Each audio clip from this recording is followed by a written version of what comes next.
새벽 공기는 차가웠습니다.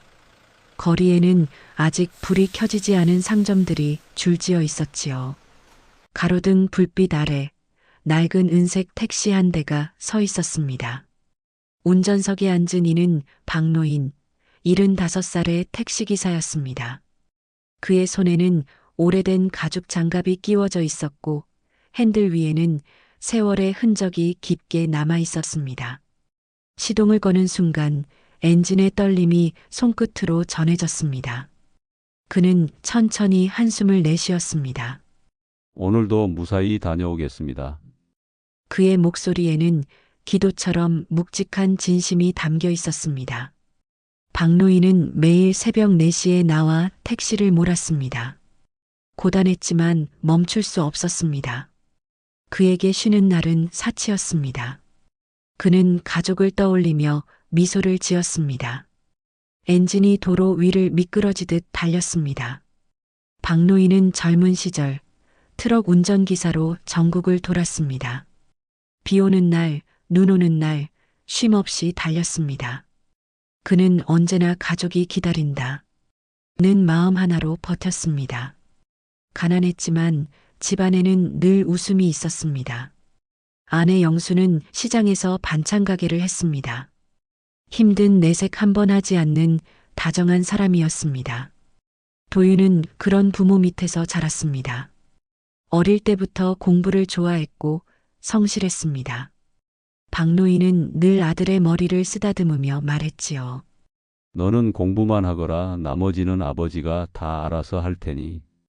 허리 통증이 심한 날에도 감기 몸살이 걸린 날에도 운전대를 놓지 않았습니다. 시간은 빠르게 흘렀습니다. 도윤이는 서울 명문대에 합격했습니다. 합격 통지서를 본 날 박노인은 택시 안에서 조용히 울었습니다. 손님이 타고 있었지만 그는 창밖을 바라보며 눈물을 훔쳤습니다. 그날 밤 영수는 저녁 밥상을 차리며 말했습니다. 여보, 이제 조금은 쉬어요. 평생 고생했잖아요. 박노인은 고개를 저었습니다. 아직 멀었어. 도윤이 결혼할 때까지는 더 모아야지. 그 말은 장난처럼 들렸지만 그의 표정은 진지했습니다. 그는 여전히 이른 새벽마다 운전석에 앉았습니다. 노을이 지는 저녁이면 길 위에 혼자 남은 차가 되어 돌아왔습니다. 그렇게 세월이 또 흘렀습니다. 아들이 서울에 있는 직장에 들어가게 되었습니다. 영수는 기뻐했습니다. 하지만 박노인은 마음 한구석이 무거웠습니다. 기쁨 속에서도 이상하게 쓸쓸했습니다. 그는 어느 날 운전석에서 혼잣말했습니다. 아들 녀석 결혼시키려면 집을 마련해 주긴 해야 할 텐데. 살고 있는 전세집을 팔고 나면 우린 어디서 살아야 하나? 그날따라 손에 힘이 들어갔습니다. 창밖의 가로등이 희미하게 흔들렸습니다. 비는 내리지 않았는데도 시야가 뿌옇게 번졌습니다. 그는 오래전 아들과 한 약속을 떠올렸습니다. 도윤이 결혼하면 우리도 함께 살자. 서로 도우면서. 그게 그의 작은 꿈이었습니다. 오래된 골목 끝 그는 택시를 세웠습니다. 엔진을 끄자 갑자기 세상이 고요해졌습니다. 손등 위에는 세월의 자국이 짙게 남아 있었습니다. 그때 휴대폰이 울렸습니다. 아들 이름이 떴습니다. 박노인은 반가운 마음에 전화를 받았습니다. 그래, 도윤이냐? 아버지, 저 결혼하려고요. 그래, 정말 잘 됐다. 그런데 아버지 혹시 집 문제 좀 도와주실 수 있을까요? 그 말에 박노인은 가만히 웃었지만 어딘가 떨렸습니다. 그래, 도와주마. 대신 약속 하나만 하자. 약속이요? 나중에 우리 같이 살자. 그거면 됐다. 도윤은 잠시 머뭇거렸습니다. 그럼요, 당연하죠. 그게 뭐 어려운 일인가요? 통화가 끝나자 택시 안은 다시 고요해졌습니다. 박노인은 창밖을 바라보았습니다. 하늘 끝에서 새벽이 밝아오고 있었습니다. 그의 입가에는 미소가 떠올랐습니다. 그래, 이제 진짜 쉴 때도 되었지. 하지만 그 미소 뒤에는 알 수 없는 불안이 스쳤습니다. 아무 이유 없이 가슴이 쿵하고 내려앉았습니다. 그는 그 감정을 모른 척하고 다시 시동을 걸었습니다. 봄이 막 시작된 어느 날이었습니다. 박노인은 작은 손수레를 밀며 부동산 앞에 섰습니다. 유리문 너머로 보이는 현수막에는 전세보다 싸게 내 집 마련 이라는 문구가 붙어 있었습니다. 그는 한참을 서 있다가 천천히 문을 밀었습니다. 어서 오세요. 어르신 어떤 집 찾으세요? 아들이 결혼을 앞두고 있어서요. 조용하고 따뜻한 집이면 좋겠습니다. 그는 평생 번 돈을 모아둔 적금 통장을 꺼냈습니다. 하얀 봉투 속에는 30년의 세월이 고스란히 들어 있었습니다. 그날 저녁 그는 아들과 마주 앉았습니다. 도윤의 얼굴에는 피곤함이 묻어 있었습니다. 아버지 이렇게 큰 돈을 정말 괜찮으세요? 괜찮다. 내가 잘 사는 게 내 기쁨이지. 아버지 나중에 꼭 모시고 살게요. 그 말에 박노인은 웃었습니다. 그거면 됐지. 딴 건 바라지 않는다. 그렇게 약속은 이루어진 듯 보였습니다. 집은 서울 외곽의 신도시 아파트였습니다. 햇살이 잘 들어오고 공원이 가까웠습니다. 입주날 박노인은 손수건으로 이마에 땀을 닦으며 현관문 앞에 섰습니다. 새 신발장 냄새가 은근히 향긋했습니다. 이제 여기가 아들 집이구나. 그는 신발을 벗고 들어가 거실을 둘러보았습니다. 넓지는 않았지만 단정했습니다. 영수는 감격한 듯 눈시울이 붉었습니다. 여보, 이젠 정말 다 해냈어요. 그날 밤 부부는 아들 부부와 함께 식탁에 둘러앉았습니다. 따뜻한 분위기 속에서 식사는 이어졌습니다. 그러나 며느리의 표정에는 묘한 거리감이 비쳤습니다. 그녀는 말을 아꼈고 눈길을 자주 피했습니다. 박노인은 그저 웃으며 아들 내외 분위기를 맞추려 했습니다. 하지만 마음 한구석이 어쩐지 불편했습니다. 대화의 공기가 조금씩 차가워지고 있었습니다. 며칠 뒤 그는 조심스레 제안을 했습니다. 도윤아, 결혼식 끝나면 우리도 같이 살면 어떠냐? 아들은 당황한 듯 눈을 피했습니다. 아, 그게 아직 집이 좀 좁아서요. 박노인은 말없이 고개를 끄덕였습니다. 그래, 알았다. 아직 신혼이니 그럴 수도 있지. 그는 그렇게 말했지만 속은 허전했습니다. 밤새 택시를 몰며 그 대화를 떠올렸습니다. 같이 살자는 약속, 그건 그냥 인사치레였던 건가? 차창 밖으로 비가 내렸습니다. 그는 라디오를 끄고 조용히 운전대를 두 손으로 잡았습니다. 약속은 지키겠지. 그의 낮은 목소리가 빗소리에 묻혔습니다. 시간이 지나면서 관계는 서서히 멀어졌습니다. 전화는 짧아졌고 만남은 몇 달에 한 번뿐이었습니다. 박노인은 그래도 이해하려 했습니다. 요즘 젊은 사람들이 바쁘지 세대가 다르니까. 하지만 영수는 점점 지쳐갔습니다. 여보, 우리 언제까지 이렇게 살아야 해요? 조금만 기다리자. 아직 신혼이니까.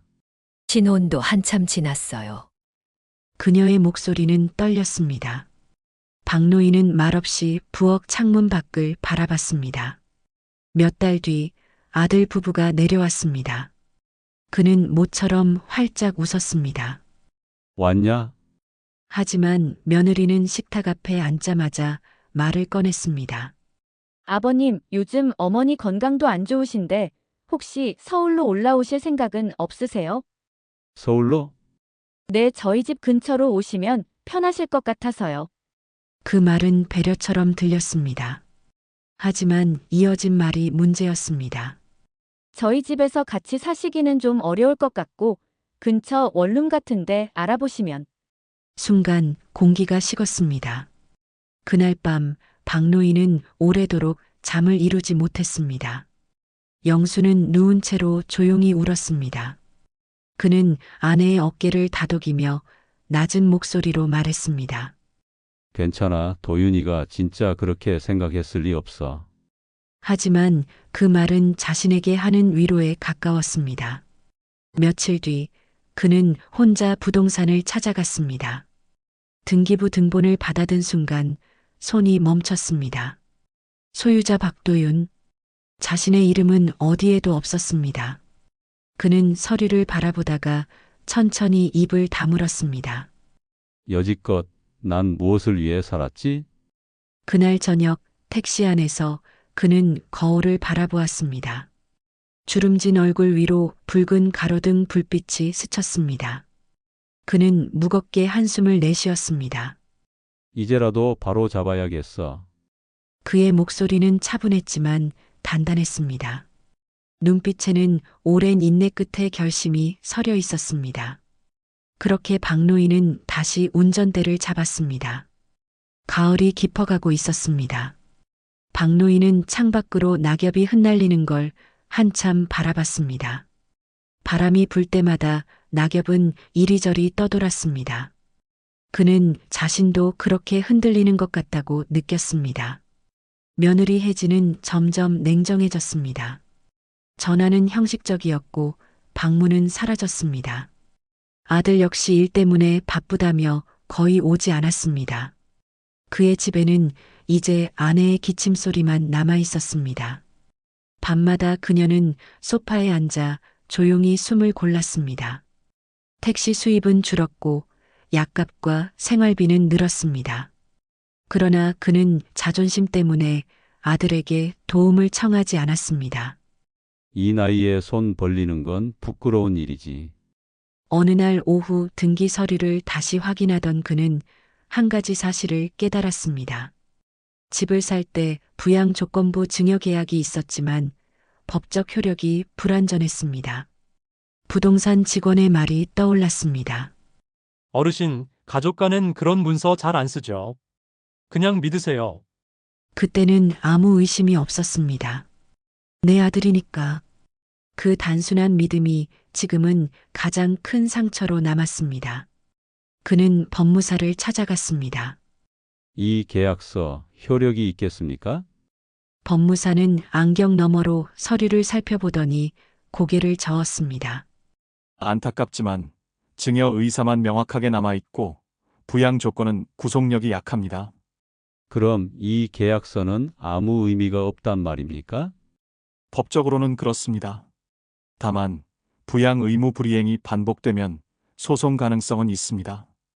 박노인은 조용히 서류를 접으며 말없이 자리에서 일어섰습니다. 그날 밤 그는 택시 안에서 혼잣말을 했습니다. 그래도 아들인데 소송이라니. 여러 생각이 쏟아졌습니다. 언제부터 이렇게 멀어졌을까? 돈 때문이었을까? 마음 때문이었을까? 손끝이 떨렸습니다. 그는 잠시 차를 세우고 하늘을 올려다봤습니다. 구름 사이로 희미한 달빛이 비쳤습니다. 그 빛 아래서 그는 결심했습니다. 한 번만 솔직하게 이야기해 보자. 그게 마지막이더라도. 며칠 뒤 그는 서울로 올라갔습니다. 도윤의 아파트 초인종을 눌렀습니다. 문이 열렸지만 며느리의 표정은 딱딱했습니다. 아버님, 오신다고 연락이라도 주시지 그랬어요. 미안하구나. 잠깐 얼굴 좀 보고 싶어서 왔어. 도윤은 잠시 뒤 나왔습니다. 아버지 무슨 일이세요? 그때 약속 말이다. 우리가 같이 살기로 했던 이야기. 아버지 지금 상황이 좀 그렇잖아요. 혜진이도 직장 다니고 저도 바쁘고. 바쁘다고 부모를 잊으면 안 되지 않겠니? 잊은 게 아니에요.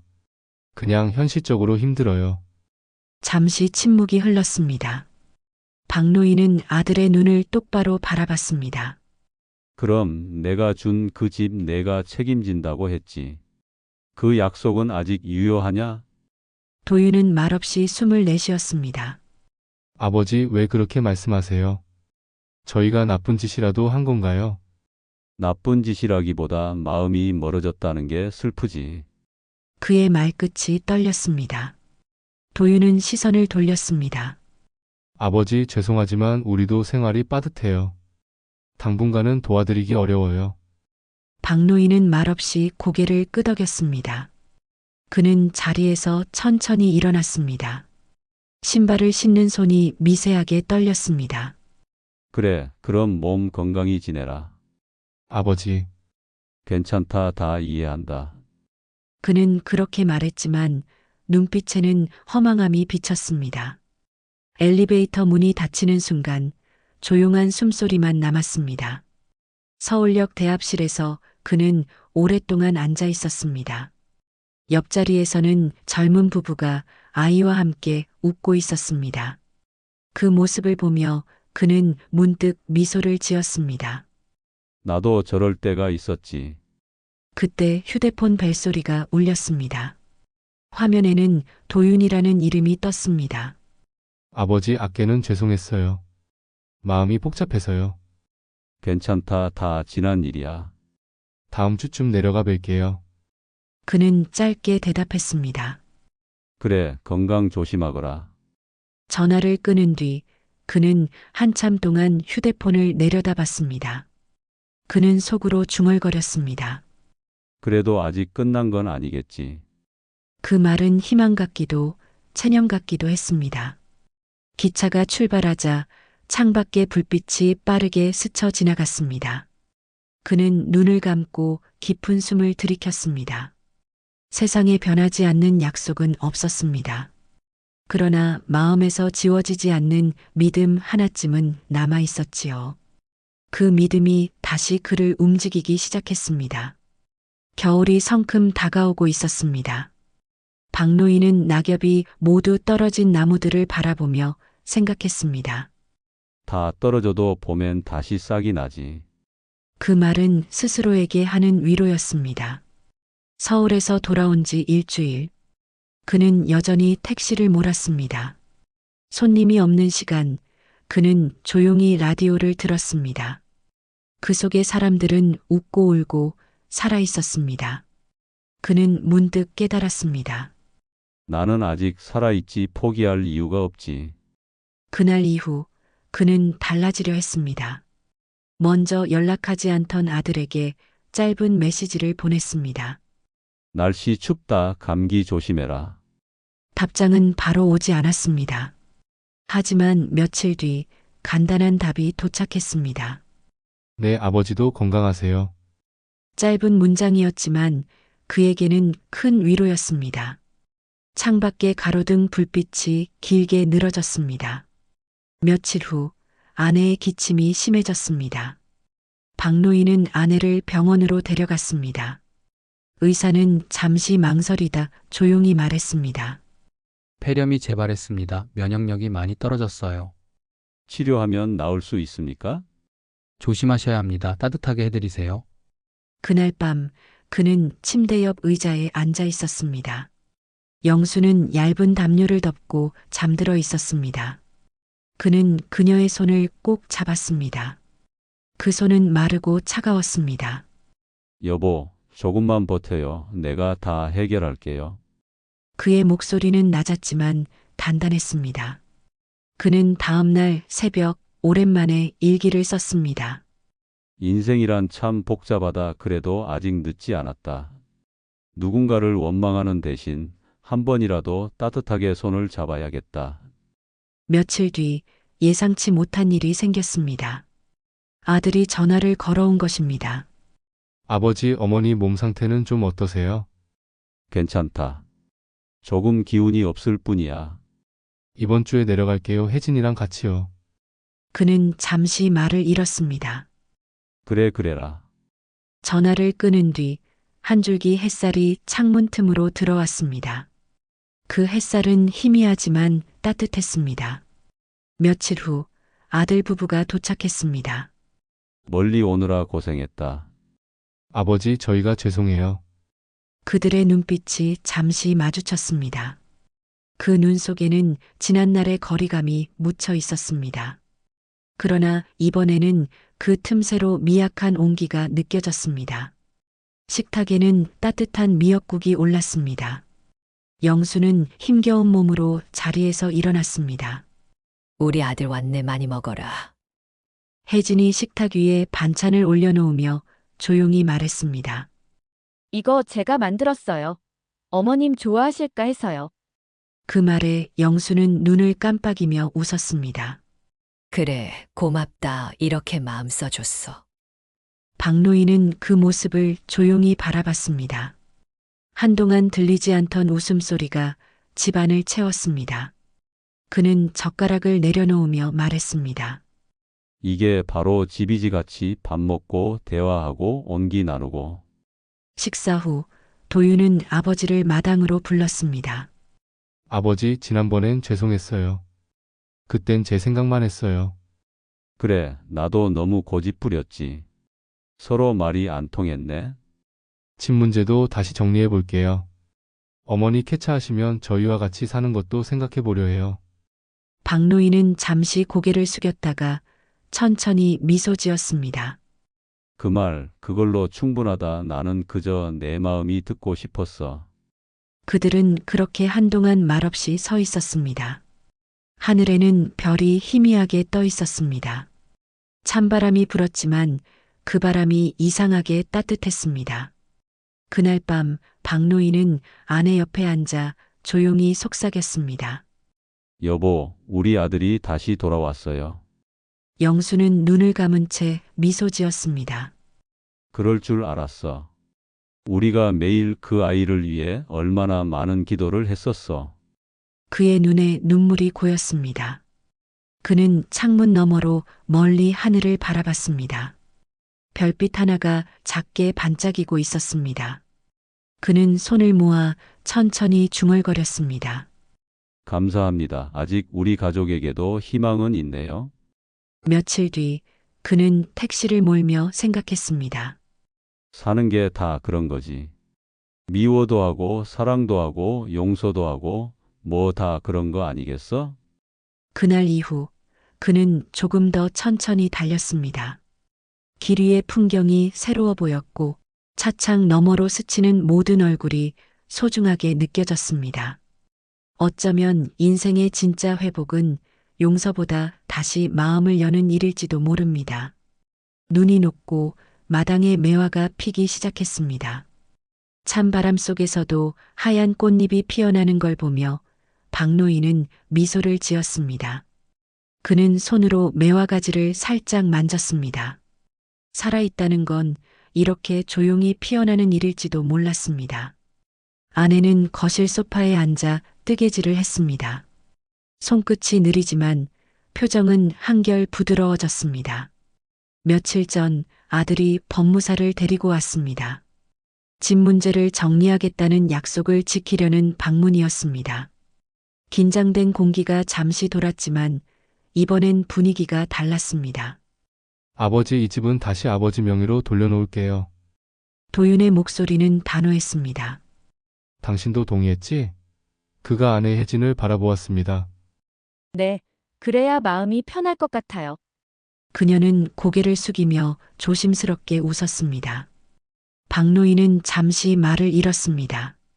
그래, 그렇게 하자. 하지만 도윤아, 네, 아버지. 이건 단순히 집 문제보다 우리 마음 문제야. 앞으로는 그런 일 다시 없도록 하자. 네, 이제 알겠어요. 가족은 돈으로 지켜지는 게 아니더라고요. 그날 저녁 온 가족이 식탁에 둘러앉았습니다.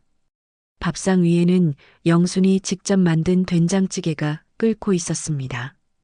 도윤은 수저를 들며 웃었습니다. 이 된장 맛 어릴 때 생각나요.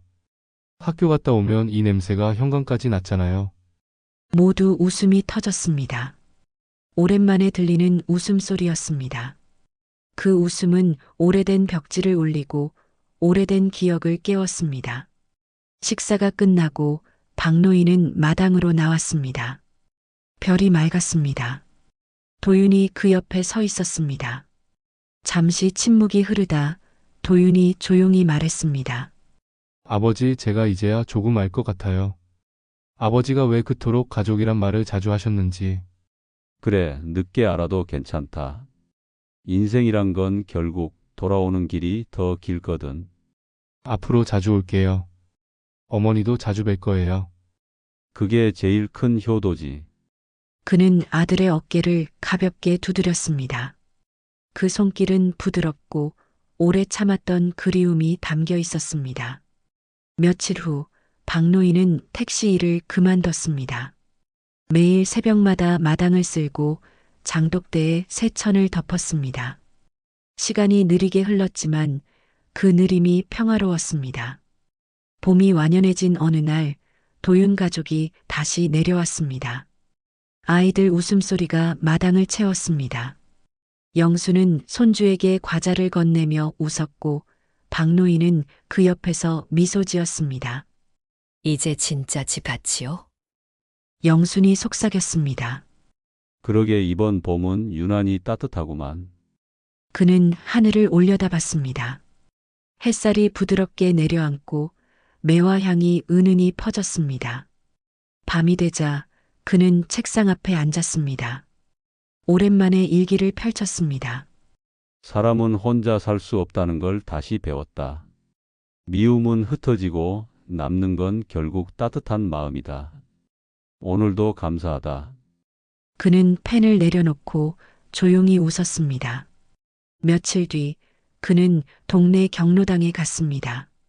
오랜 친구들이 모여 있었고 다들 그의 얼굴을 보며 반겼습니다. 박노인 얼굴이 좋아졌네. 이제 마음이 편하거든요. 늦게라도 화해하니 살맛 납니다. 그들은 웃으며 막걸리를 나눴습니다. 박노인은 잔을 들며 천천히 말했습니다. 사는 건 참 복잡한 줄 알았는데 결국 단순하더이다. 서로 미안하다고 말하고 고맙다고 하면 되는 거였어요. 모두 고개를 끄덕였습니다. 창밖으로 봄비가 내렸습니다. 그 빗소리가 조용히 마음을 적셨습니다. 그는 속으로 중얼거렸습니다. 고맙습니다. 아직 살아 있어서, 사랑할 수 있어서. 그리고 그 말은 바람을 타고 멀리 퍼져나갔습니다. 봄밤은 고요했고 세상은 여전히 아름다웠습니다.